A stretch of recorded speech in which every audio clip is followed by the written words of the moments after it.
Hello, me revoilà.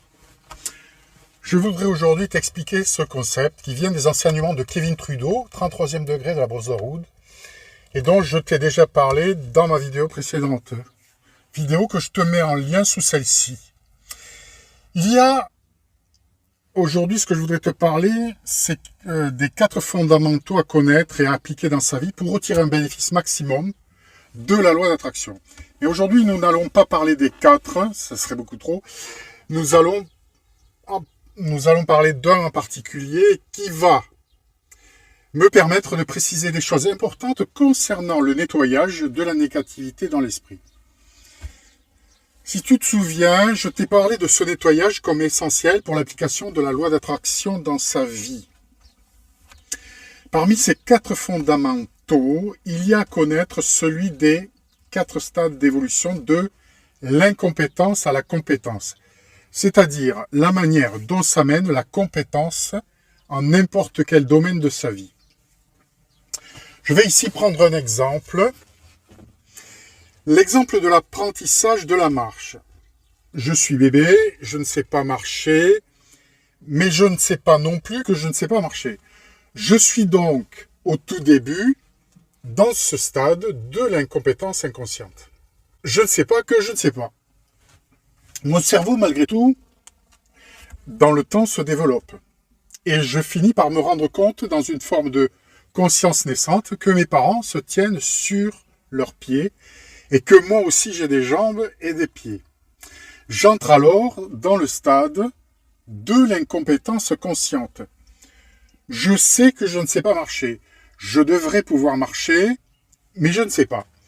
Et donc, je deviens par là même enseignable. L'incompétence consciente est en effet le prérequis pour devenir enseignable. Peu à peu, donc, heure par heure, jour après jour, j'apprends la marche. J'entre alors peu à peu dans le stade de la compétence consciente. C'est-à-dire que je sais me tenir sur mes pieds, je sais comment on avance, en se laissant légèrement tomber en avant et en remuant ses jambes suffisamment rapidement, je rattrape ma chute. C'est la marche d'un bébé qui apprend. Et ça, c'est donc la compétence consciente. Mais à force d'effectuer ces efforts dans le temps, la marche devient peu à peu instinctive. Je suis alors dans le stade de la compétence inconsciente. J'entre dans le stade de la compétence inconsciente. C'est-à-dire le stade où finalement, je me sens aussi à l'aise assis que debout et marchant. Je n'ai plus besoin de mon attention sur la marche pour l'effectuer. Et il en est de même pour tous les apprentissages. Voilà donc ce que sont les 4 stades que nous traversons à chaque fois que nous voulons acquérir la compétence dans un domaine. Je sais que je suis compétent au moment où finalement l'apprentissage de la marche ne me demande non seulement plus aucun effort, mais aussi le moment où il est devenu plaisant de marcher. Là, je sais que j'ai acquis la compétence. Je vais traiter ce fondamental, donc des 4 stades à présent, sur un autre exemple concret. L'exemple d'un apprentissage donc crucial dans nos vies, un apprentissage pourtant que nous avons jusqu'ici ignoré pour ne pas savoir que nous ne savons pas. Celui dont j'ai déjà parlé dans ma précédente vidéo concernant la loi d'attraction. Il s'agit du nettoyage de la négativité dans l'esprit et son remplacement par la positivité.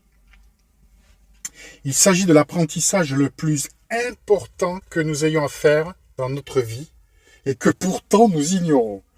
Pourquoi ? Eh bien parce que c'est une compétence qui nous a été jusque-là cachée.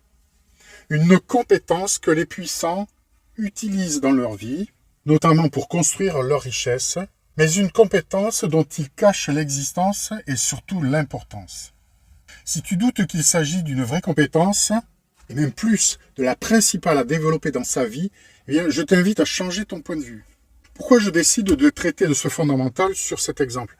Eh bien parce que le fondamental, donc les fameux 4 stades de l'apprentissage qui mènent de l'incompétence à la compétence. Alors pourquoi je décide donc de traiter de ce fondamental sur cet exemple ? Eh bien parce que déjà, comme expliqué dans ma précédente vidéo intitulée Loi d'attraction présentée, donc toujours le lien que je te remets ici sous cette vidéo aussi, va la voir si tu ne l'as pas encore vue, c'est une vidéo extrêmement importante. Eh bien déjà dans cette vidéo, je te présente le nettoyage de la négativité dans l'esprit comme un prérequis obligatoire dans le but d'utiliser la loi d'attraction en sa faveur. Pas en faveur de la loi d'attraction, en sa faveur à soi, évidemment. J'espère que tu as compris. Ici, je voudrais tout de même rappeler que la loi d'attraction est la loi qui régit de toute manière nos vies, que nous en soyons conscients ou non. De même que le bébé va devoir apprendre à se servir de la loi de la pesanteur pour marcher. Sans cet apprentissage, il vivrait toute sa vie durant, tel un ver qui se traîne par terre. Eh bien, sans vouloir te choquer, c'est ce que nous sommes dans nos vies, des esclaves qui traînent leur vie comme un fardeau, sans la compétence d'utilisation de la loi d'attraction.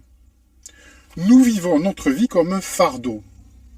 C'est d'ailleurs écrit dans la Bible, rappelle-toi, le jour où l'humanité est chassée du paradis, tout cela est imagé bien sûr, les hommes vont devoir s'efforcer, travailler et souffrir désormais pour survivre. C'est ce qu'annonce la Bible comme une punition. La vraie punition ici, c'est le fait que la loi d'attraction nous a été jusque-là cachée. En effet, je l'affirme ici, le fardeau, c'est ce qu'est notre vie sans la connaissance de la loi d'attraction.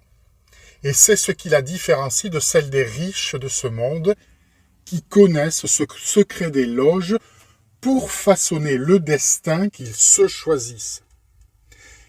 En utilisant la loi d'attraction dans une compétence qu'ils ont acquis dans le temps au sein de ces loges, passé le 33e degré. Lorsque je dis que le remplacement de la négativité dans l'esprit par la positivité est un prérequis pour l'utilisation favorable de la loi d'attraction, ici encore tous les mots comptent. Il faut savoir que dans le cas contraire, c'est-à-dire dans le cas d'une habitation négative dans l'esprit, la loi d'attraction malgré tout opère, mais d'une manière qui va se ressentir dans sa vie défavorablement. La négativité attirant plus de négativité. La négativité dans l'esprit engendre l'opposition dans sa vie, dans sa réalité. La négativité dans mon esprit se révèle à un moment ou un autre dans ma réalité, et ainsi engendre plus de frustration dans mon esprit. Est-ce que tu comprends l'idée? C'est ainsi qu'opère la loi d'attraction telle que je l'ai présentée dans les détails dans ma précédente vidéo. Pour exemple, la colère, de par les actions qu'elle va commander, crée des situations qui vont amener plus de colère. Nous allons ici aussi traiter de cet exemple en particulier. La colère est l'aveuglement par lequel la négativité va amener l'esprit à prendre des décisions au mieux défavorables, mais le plus souvent destructrices pour sa vie. Je n'ai pas besoin de te faire un dessin. Je crois que c'est quelque chose que, avec un peu de perspicacité, nous avons vu en réalité se produire. Et cette destruction dans sa vie amène ainsi plus de frustration et donc plus de colère. Ceux qui s'abandonnent à leur colère décident sciemment de devenir colériques, autrement dit. S'abandonner à sa colère, c'est remettre les clés de son esprit à l'habitation de la négativité. Plus tard, sur cette chaîne, je vais devoir aussi te révéler ce qu'est exactement cette habitation. Mais pour l'instant, il est trop tôt. Parlons à présent de l'exemple plus classique de l'état dépressif. Je ne veux pas parler exactement d'une dépression qui est un état grave, qui est même répertorié comme une vraie maladie mentale. Je veux ici parler de, bien que nous pourrions en parler aussi, mais je veux ici parler de cet état beaucoup plus répandu qui, sans un travail sur soi éclairé, est un état finalement assez commun que chacun d'entre nous, ou presque, peut expérimenter d'une manière assez régulière dans sa vie. La colère, à ce titre, est une forme de tentative de sortie de l'état dépressif. Une sortie par la force et par un surcroît d'énergie fluant de manière non maîtrisée. C'est ça la colère. Et qui a pour effet de transférer à l'extérieur de soi la cause de sa propre négativité. C'est très important ce que je te dis là. La négativité, il va falloir apprendre, en fait, dans le travail que je te propose ici, dans cet enseignement, il va falloir apprendre à dissocier ce que je ressens comme étant des causes de mon mal-être, qui sont des causes extérieures, et l'habitation, qui est la vraie cause de mon mal-être, c'est l'habitation de la négativité. Et il va falloir apprendre à dissocier les événements de mon état dépressif ou colérique, qui lui est une habitation.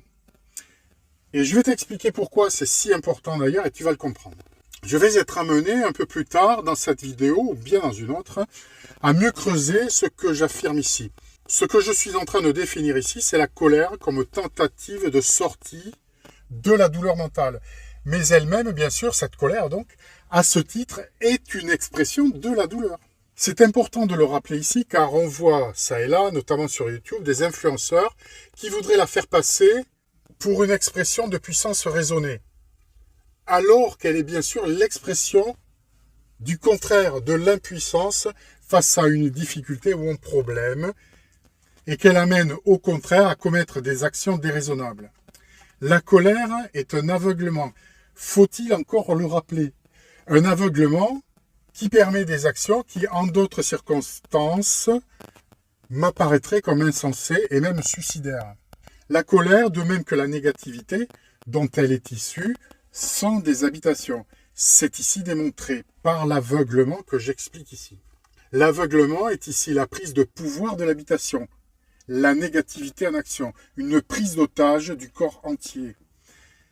C'est essentiel ce que j'explique ici, et c'est quelque chose sur lequel je vais revenir aussi dans mes vidéos futures. Et tu vas finir, je l'espère, par en ressentir l'importance. La négativité, de manière plus générale, est aussi un ressenti qui emplit l'esprit, qui le colonise, qui altère la perception que j'ai de moi, qui me fait voir la vie d'une manière sombre, voire même prédatrice, qui altère ma compétence à surmonter les problèmes et à trouver des solutions que d'ailleurs dans cet état de négativité, cet état dépressif, je ne cherche qu'à moitié, voire même pas du tout, et me force à agir d'une manière insensée. Insensée dans le cas où bien sûr ma volonté normalement est de construire. La négativité est au contraire, et donc pas seulement la colère, un ressenti qui me pousse à détruire. Une destruction qui bien sûr participe à m'enfoncer toujours plus dans la frustration et dans la négativité. Dans tout ce que je viens de décrire, on voit déjà ici la loi d'attraction en action. L'auras-tu remarqué? Attention, ici je parle de destruction que j'amène de par mes actions dépressives. Mais il te faut savoir que la loi d'attraction est une loi qui amène, de parce qu'elle est, la destruction. Si je commande par mes pensées la négativité dans mon esprit, alors il me faut m'attendre à être servi dans ma vie, d'une manière ou d'une autre, par des événements, des catastrophes, ou bien des personnes qui vont croiser ma route. La loi d'attraction va amener la destruction dans ma vie. C'est la fameuse loi des séries, ou bien la malchance qui me poursuit. Je voulais la négativité en lui permettant de s'installer dans mon esprit. Je voulais la colère. Je voulais la guerre. Eh bien, alors je suis servi. J'ai la loi d'attraction qui finira par me mener tout ce que je demande. La raison pour laquelle il faut impérativement amener la positivité dans son esprit. Et dans ce que je décris ce que peut être la vie de quelqu'un qui n'a jamais entendu parler des enseignements concernant la loi d'attraction et qui donc ne connaît pas la chaîne YouTube California Voyage, puisque c'est un des thèmes majeurs que je vais traiter ici sur cette chaîne California Voyage, la loi d'attraction et son fonctionnement. Je suis alors, si je ne connais pas cet enseignement, je suis alors dans ce qu'on appelle l'incompétence inconsciente. Je ne sais pas que je ne sais pas. Je ne sais pas ce que je ne sais pas. Je ne connais même pas l'existence de la connaissance que je ne sais pas. Je suis ignorant et j'ignore aussi que je le suis ignorant. C'est l'incompétence inconsciente. C'est-à-dire finalement que pour moi, il est normal de ressentir la négativité et d'être habité par elle. Je me dis que c'est la vie qui est ainsi. La vie a sa part sombre et je dois l'accepter. C'est ici aussi que naît l'idée de l'existence d'arrière-monde dans lequel un jour il me sera permis d'être heureux.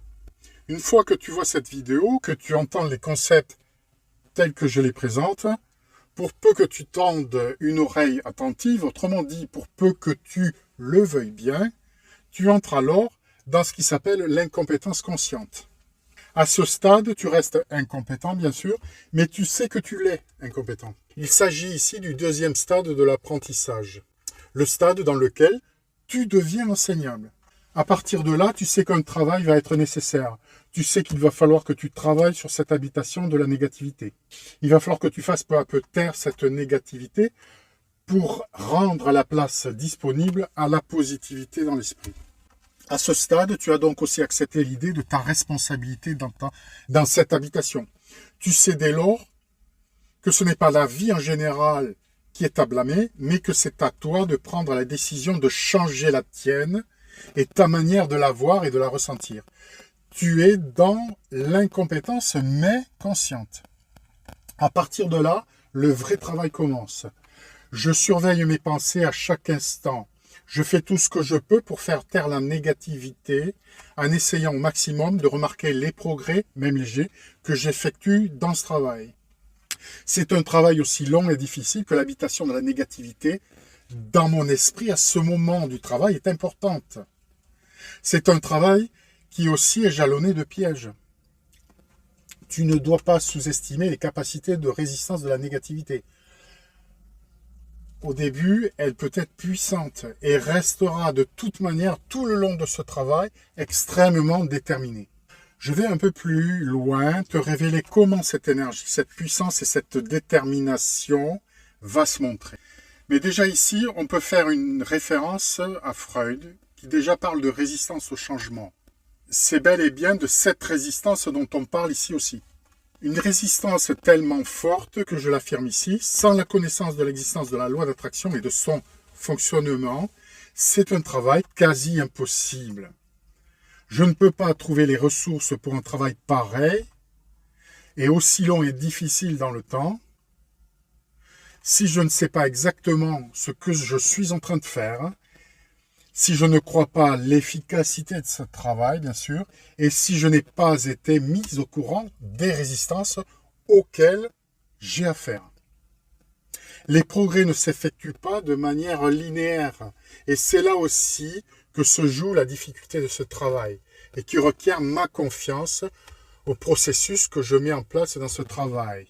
Je vais dans ce travail passer par des moments difficiles, il faut le savoir. Des moments dans lesquels je vais pouvoir croire que mon état empire. Ce sont des moments dans lesquels il va falloir m'efforcer de garder le cap et la motivation à poursuivre ce nettoyage de la négativité. Au bout de quelques mois, malgré tout, j'ai tenu bon. On est dans ce cas-là, d'accord ? Ce travail va passer par une phase ensuite de ce que l'on appelle la compétence consciente. Le troisième stade, donc. Et c'est là que ça devient intéressant. C'est une grande nouvelle que je vais te donner là. Avec le temps, tu vas acquérir la compétence de remplacer ton état de déprime par un état de joie. Un claquement de doigts. Tu vas acquérir donc la compétence de consciemment par la volonté remplacer ces idées négatives par des idées positives et surtout un ressenti positif. Et tu n'auras pas à attendre 1 heure ou 1 semaine pour effectuer ce remplacement. Ta déprime, tu vas pouvoir la faire passer à ta volonté. Ça va se faire au moment où consciemment tu vas le commander. Dans cette habitude à garder le focus sur mes pensées, je prends conscience donc de l'habitation négative, je décide alors de la faire taire et j'y parviens. Alors, automatiquement, le ressenti de joie et de paix se réinstalle d'une manière donc commandée. Cet état correspond à l'enfant qui commence à pouvoir commander et maîtriser la marche. Essaye d'imaginer le ressenti qu'il peut avoir dans ce moment. Je me demande si tu perçois bien la puissance de ce que je suis en train de te révéler. À ce stade-là, celui de la compétence consciente, la vie devient déjà succulente. Le travail n'est pas encore terminé et pourtant, elle devient déjà succulente. Tu as pris le pouvoir sur ton esprit. Tu vis dans le moment présent. Tu parviens par la volonté à te concentrer sur n'importe quelle tâche.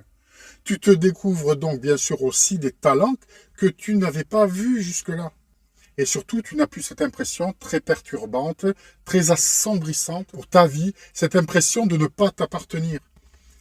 Et qu'une habitation te contrôle. Sans doute n'en as-tu pas la conscience, mais c'est le ressenti le plus terrible qui soit dans la vie. Le ressenti de contrôle de l'habitation, au contraire, c'est une grande partie du ressenti de paix qui nous anime une fois la compétence consciente donc établie. Nous sommes donc ici dans le stade qui s'appelle la compétence consciente, je viens de le dire. La compétence consciente de remplacement de la négativité dans l'esprit par la positivité. Sans compter tous les conflits dans ta vie que tu évites. Sans compter le ressenti très puissant de responsabilisation qui t'habite alors à ce moment-là. Ton destin désormais a bel et bien commencé à t'appartenir.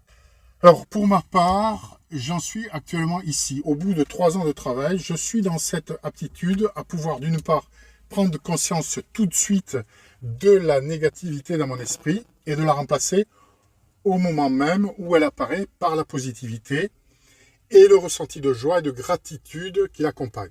Mais c'est encore un remplacement qui requiert ma conscience et ma volonté pour se faire. C'est pourquoi je sais que ce travail de nettoyage de l'esprit n'est pour moi pas encore terminé. Parce qu'une fois le travail terminé, nous voici donc parvenus au 4e stade, celui de la compétence inconsciente, le stade qui désormais permet le maintien constant et définitif dans un ressenti de nirvana. Le stade aussi qui permet à la loi d'attraction de s'exercer d'une manière non seulement favorable, mais aussi avec ses pleins pouvoirs. Le moment où, en clair, la vie devient magique. Non seulement de par le ressenti de gratitude envers ma vie, mais aussi par l'abondance en réalité qui alors la traverse du fait de la puissance alors acquise sur sa propre vie et sur son destin. J'attire désormais dans ma vie tout ce que je veux y voir avec naturel.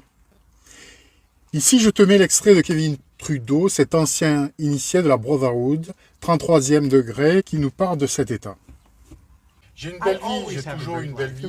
Quelles que soient les circonstances extérieures dans lesquelles je me trouve, j'ai une belle vie. Que ce soit dans une cellule de prison et que quelqu'un essaie de me tuer, ce qui est arrivé 3 fois, et je vais te raconter l'histoire, et je survis. Même si je ne suis pas nourri pendant une semaine et je suis mis dans une cellule avec des lumières allumées, la musique à fond 24 heures sur 24 et 7 jours sur 7 pendant une semaine entière pour essayer de me briser mentalement. De même, si je suis en train de pêcher ou que nous sommes pris sous la pluie, ou si je suis dans une suite à Rome en train de dire au revoir à Madonna, alors qu'elle quitte la même suite que celle dans laquelle j'aménage. Dans la plus grande suite de la ville de Rome, des chefs privés et des chanteurs d'opéra chantent pour moi et cuisinent en privé. Je déguste ensuite le vin, les cigares, le cognac le plus spectaculaire, le scotch single malt, avec des gens dont je ne peux même pas mentionner le nom. Peu importe, ma vie est toujours belle parce que c'est ce qu'il y a à l'intérieur, ce n'est pas ce qui est à l'extérieur qui détermine la façon dont tu ressens et penses. Et tu peux actionner cet interrupteur, tu peux avoir ce printemps éternel de joie, d'optimisme, de bonheur et de gratitude.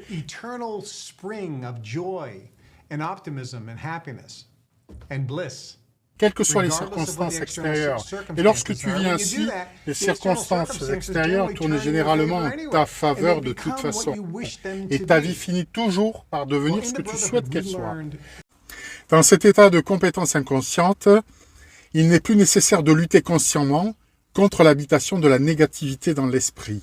Cette lutte est tellement ancrée en soi, elle fait tellement partie de soi, qu'alors elle devient automatique et instinctive. Autant que l'est la marche pour l'adulte.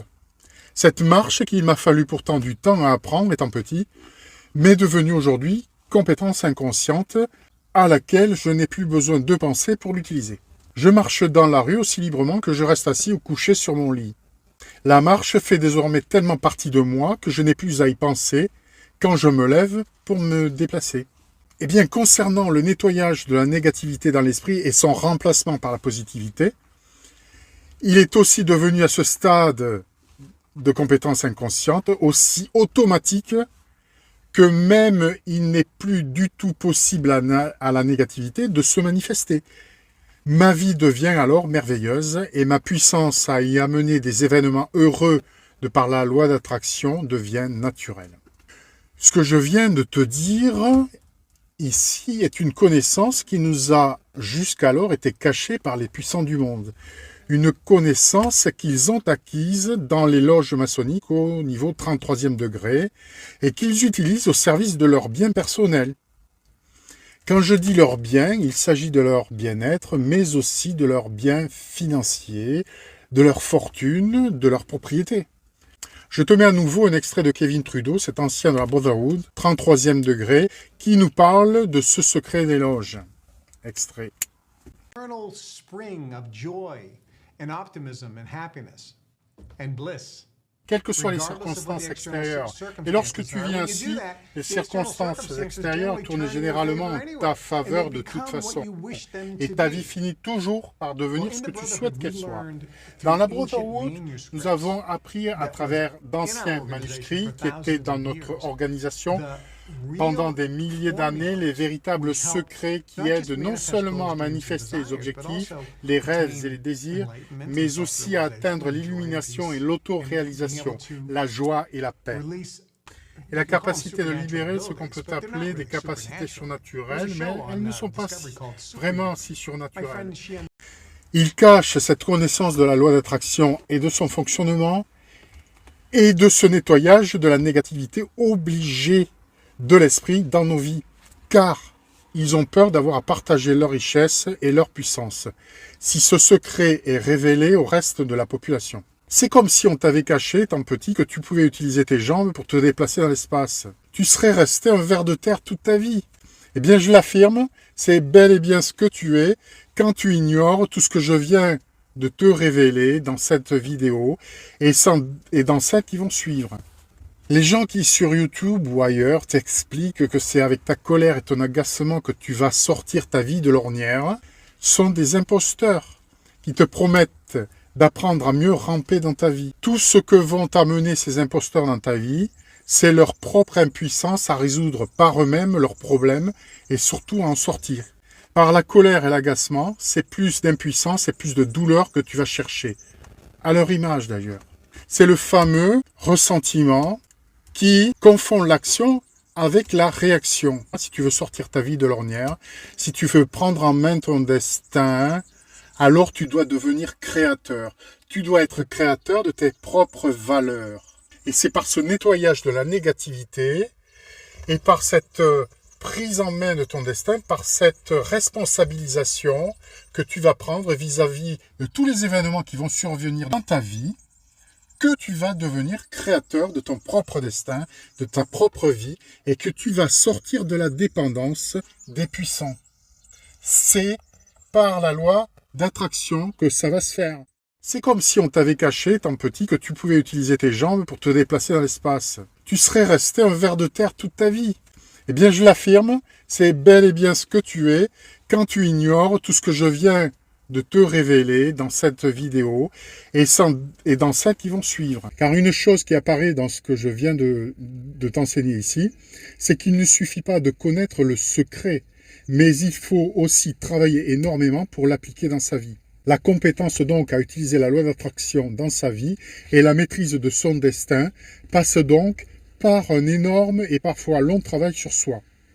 Tout comme il t'a fallu travailler pour apprendre à marcher, pour faire du vélo, pour apprendre à nager, etc., etc. Tu as compris l'idée. La longueur du travail et son importance, bien sûr, dépendent de là où soi-même on en est au moment de commencer ce travail de nettoyage. Dans mon cas, j'ai mis donc 3 ans pour acquérir la compétence consciente. Et il me faut encore travailler pour l'acquisition de la compétence inconsciente. Sonnant, tu l'as compris, la fin du travail. C'est un travail aussi, tu l'as compris, qui ne peut pas être autrement que volontaire. Une volonté qui sera d'ailleurs très durement mise à l'épreuve et qu'il te faudra renouveler et réaffirmer régulièrement, tellement la négativité est déterminée et ingénieuse à vouloir rester. J'ai l'intention de produire prochainement une vidéo dédiée rien qu'à ce thème, les stratégies de la négativité qu'il te faudra déjouer lors de ce travail de nettoyage. Je pense que les plus perspicaces d'entre vous auront reconnu l'idée de purgatoire dans ce que je décris. Et il ne t'aura pas non plus échappé que le paradis dont parle la Bible est un état au sein de cette réalité, ici et maintenant, qu'il va te falloir aller chercher. Ce n'est pas un lieu dans lequel tu vas être emmené. Tu vas réussir à aller chercher, ce paradis, par la volonté, que donc tu vas devoir affirmer encore et encore et encore dans le travail acharné que je viens de décrire. Un travail difficile, mais qui vaut le coup. Si tu m'as bien suivi, je pense que tu le ressens. Dans la Bible, d'ailleurs, c'est la Jérusalem qui descend sur la terre et pas l'humanité qui va au ciel. La Jérusalem pourrait bien être l'image associée à la connaissance de la loi d'attraction. Toutes ces imageries font partie du travail que je décris dans cette vidéo.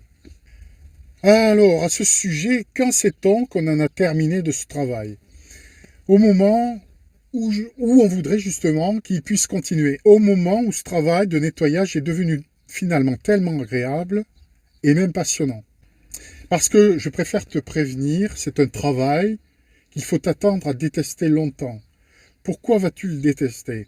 Eh bien parce qu'il s'agit d'une habitation que tu rejettes. Et c'est une habitation qui fait partie de toi. D'où l'impression ou même l'envie que tu auras parfois de mourir même. Dans une confusion qui va t'amener à vouloir jeter le bébé avec l'eau du bain. Quand tu commenceras à aimer ce travail, ce sera le signe qu'enfin, ce n'est plus l'habitation négative qui décide pour le reste de l'esprit. Tu sais alors que ce travail de nettoyage se fait de manière automatique et n'a plus besoin de la volonté consciente pour se produire. Tu as enfin gagné. Et l'univers, désormais, va amener dans ta vie les événements, les personnes et les richesses que tu souhaites y voir. Richesses au sens large. En clair, l'abondance que déjà tu ressens dans ton esprit de par l'habitation constante de la positivité, dans ce nirvana que je viens de te décrire. Voilà, j'ai encore beaucoup de choses à te dire, évidemment. Je pense que même cette vidéo va finalement poser plus de questions, ou au moins autant que les questions auxquelles elle aura répondu. Mais je pense que cette vidéo est déjà suffisamment longue, comme ça. Je compléterai donc cet enseignement dans une autre. J'ai par exemple à te révéler les stratégies que va employer la négativité pour rester dans l'esprit. Je pense qu'il vaut mieux que tu sois prévenu, ça te rendra plus fort dans ce travail. Mais aussi, j'ai encore à te révéler quelque chose sur quoi je n'ai encore rien dit et que pourtant tu dois savoir. C'est que l'univers va lui-même venir participer dans ce travail. Et d'une façon assez spectaculaire et assez étonnante. L'univers, je te le rappelle, c'est le dieu des francs-maçons. Et celui qui désormais doit devenir aussi le tien. Il faudra donc que je t'informe sur ses stratégies et sur la manière dont il va venir intervenir dans ce travail, de manière à t'y préparer. Encore une fois, c'est un travail long et difficile. Une fois pris en réalité l'engagement de t'y consacrer, l'univers lui-même va te mettre à l'épreuve. Mais c'est un travail à la fois essentiel et définitif. C'est le Graal que tu vas chercher pour l'esprit et le ressenti qui désormais va faire partie de ta vie, mais aussi pour le génie que tu vas faire sortir de sa bouteille pour le mettre dans ta vie. Il nous reste à présent à te recommander de t'abonner à cette chaîne si tu ne l'es pas encore. J'espère que tu commences à en ressentir l'intérêt. Je te remercie par avance de liker cette vidéo si tu l'as aimée et si tu as un peu de respect pour le travail qu'elle requiert. Un message dessous ne gâchera rien. Bye bye et à très bientôt.